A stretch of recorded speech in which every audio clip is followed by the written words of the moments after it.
What's up, ladies and gents, and welcome back to Forza Horizon 4, where we are back with another weekly challenge rundown. This time we are in the summer season, and the first challenge is to take a picture here at the tower. I think it's the Glen Rannoch Tower. And the issue is, which is why I stopped right here, the tower is like way over in the distance and there's no road going past it. So the likelihood of people actually driving there so you can take a picture with them is relatively small. And I tried a bit waiting for actual human players to come there, which didn't work.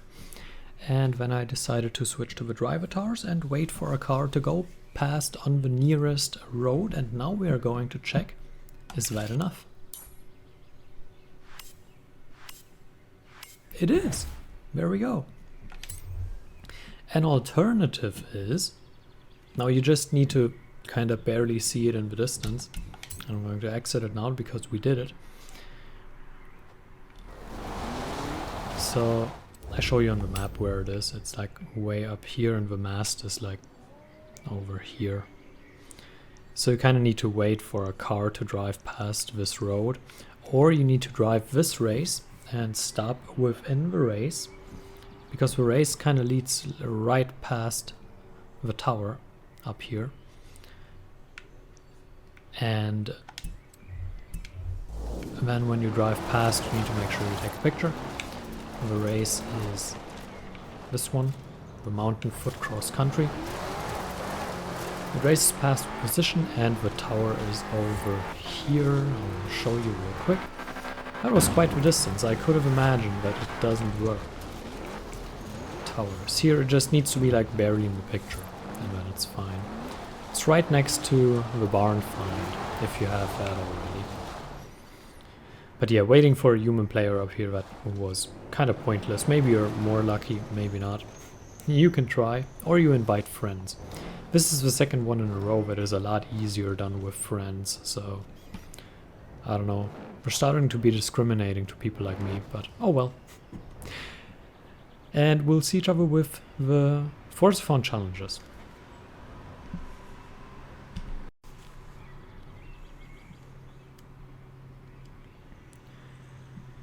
And the Forzathon challenge, the weekly one, is to own and drive any classic sports car. Now, the first chapter is usually very easy because you just need to own a specific car.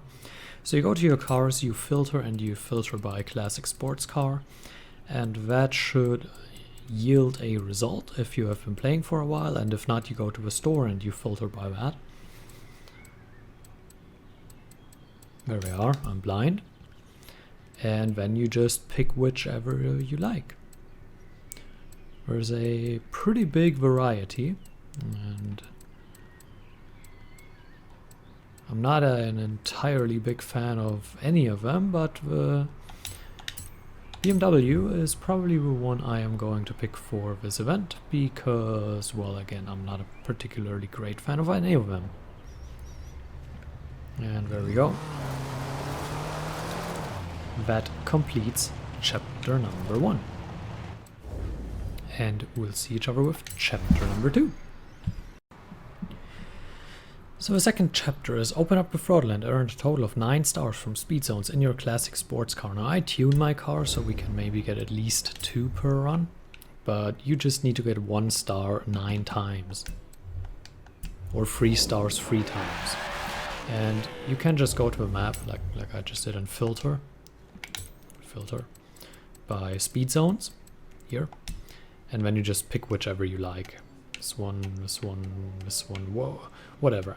But with a classic sports car, I would suggest picking the road ones and not the off-road ones, but apart from that, just pick whichever you like and make sure you always get at least 1 star, and then you're just good to go. There's a speed trap, by the way, so not what we are looking for. Handling of these classic cars leaves a lot to be desired. But yeah, all in all, it's just about grabbing some stars and making sure you Get a star each time you do it, maybe grab 2 or 3. Again, I upgraded the car a little bit, so it doesn't take as long. I think if you choose a basic, modern, classic sports car, then you're probably looking at far slower speeds. And yeah, then you just go back and forth until, or you can do different speed zones obviously, but I think the fastest way is to just go back and forth until you finish this challenge and until you get 9 stars in total. Shouldn't take too long.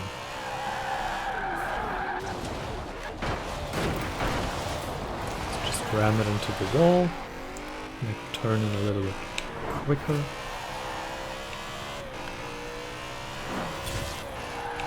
And that should be attempt number 4, which would put us at, I think, 8 stars. You have arrived at your destination.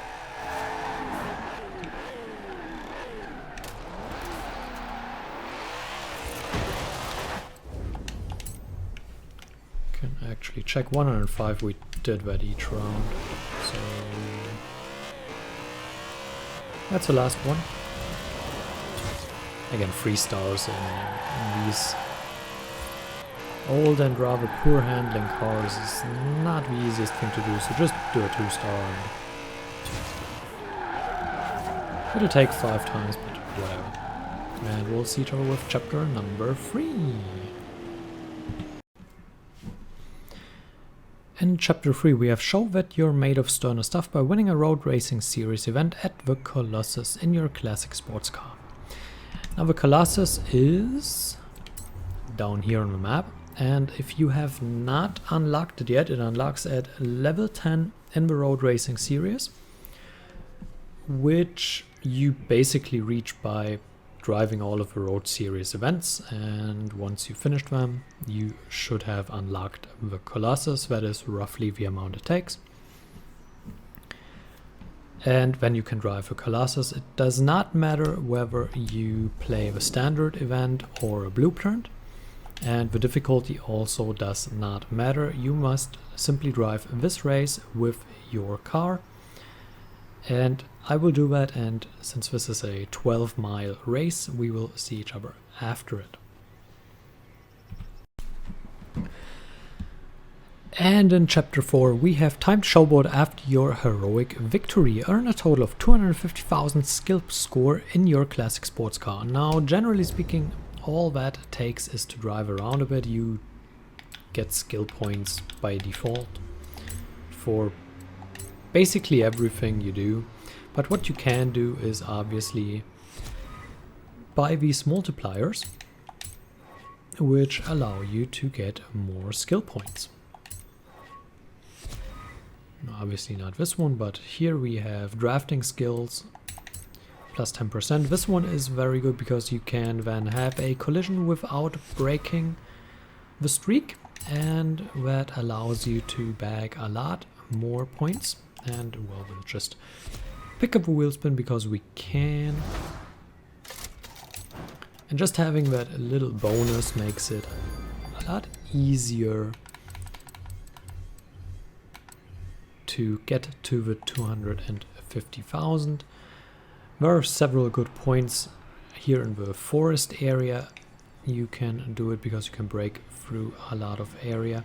You can do it here in the eliminator area and down here where there are a lot of jumps. Or you can do it very well at the beach area over here, which is where I'm going to do it, and we're going to try to reach 250,000 in total. And unfortunately, these classic sports cars, they don't, or most of them don't really have very many multipliers available, so you need to work with more or less the basic skill points that you get.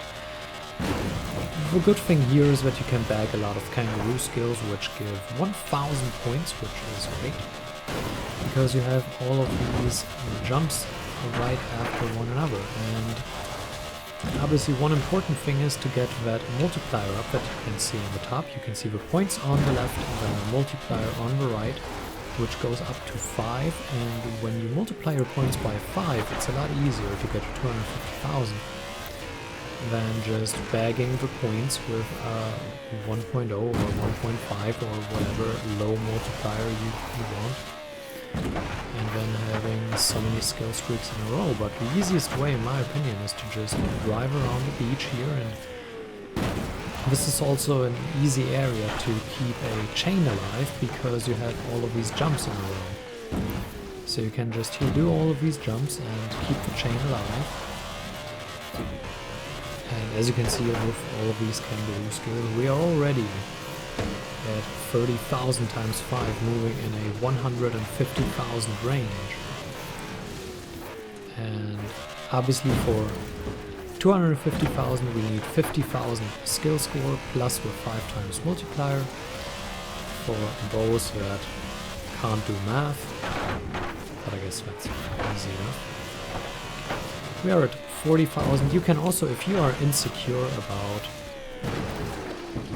blowing it, like we almost just did there, you can always bag the points.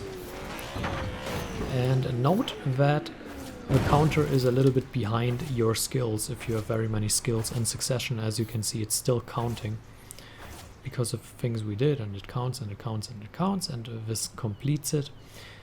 Note you don't have to do it in one go. Now we did 270,000 I think in one go. You can take however many streaks you like. You just need to get to 250,000 in total. So that's it for the weekly Forzathon challenge, and we will see each other with the danger sign, the speed zone, and the speed trap.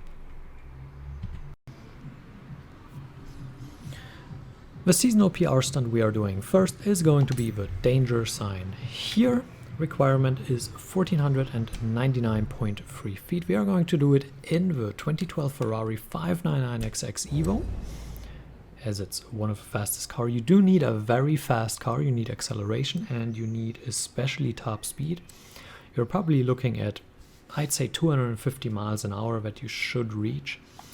We are starting way over here, and I think we should be able to reach that speed in the 0.8 mile range that we have. Obviously this car has an insane acceleration. If you need a little bit more speed, you can go back, of course, and start from a bit further behind, but this should be enough. We were around the 260 mile range. Yeah, this very easily does it. There we go.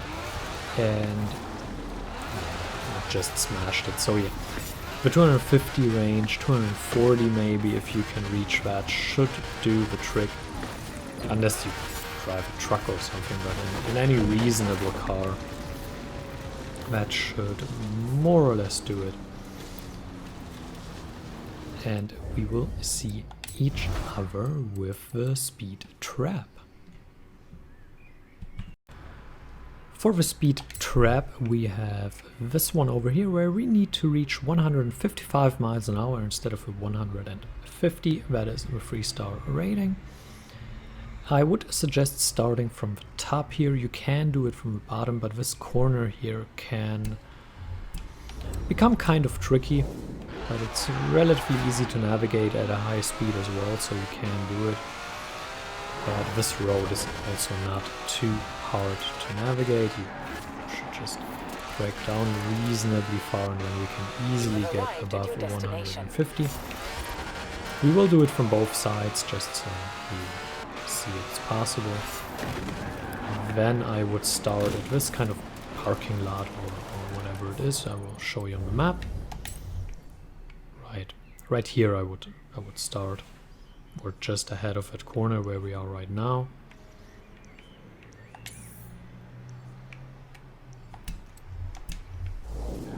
And then we have again roughly a run-up of 800 yards. And there are way too many cars here. Traffic is obviously a problem. It's not like the speed zones where the traffic is more or less ignored. It is unfortunately important to get through the traffic. And again, that can be challenging, especially through this corner when you have a lot of traffic. You have arrived at We your barely got destination. it. Again, but from the top it's a lot easier. And the fact we got it was more about we have a very quick car. So yeah, if you do it, try from the top. Bottom is possible, top is easier. And the last challenge is with speed zone, as always. This one right here, 110 miles an hour, again 5 miles above the 3-star rating. This is luckily one of the easier ones. We want to start down here. Again, this is one where you can start in both directions. There is no particularly easy or harder way to go about it. The lucky thing about the speed zones is the fact that Turn around the when cars it is safe to do so. become ghosts, so you can drive through them. So there is no traffic to watch out for. And again, you can do it from both directions. I once again showed you first the one that I personally prefer, You have arrived at your destination. but as always, you can do whichever you prefer. And it didn't actually count this one, but that was fast enough as well, I would assume. So, thank you for watching. I hope you can do these as well and complete those as well. And until next time, farewell.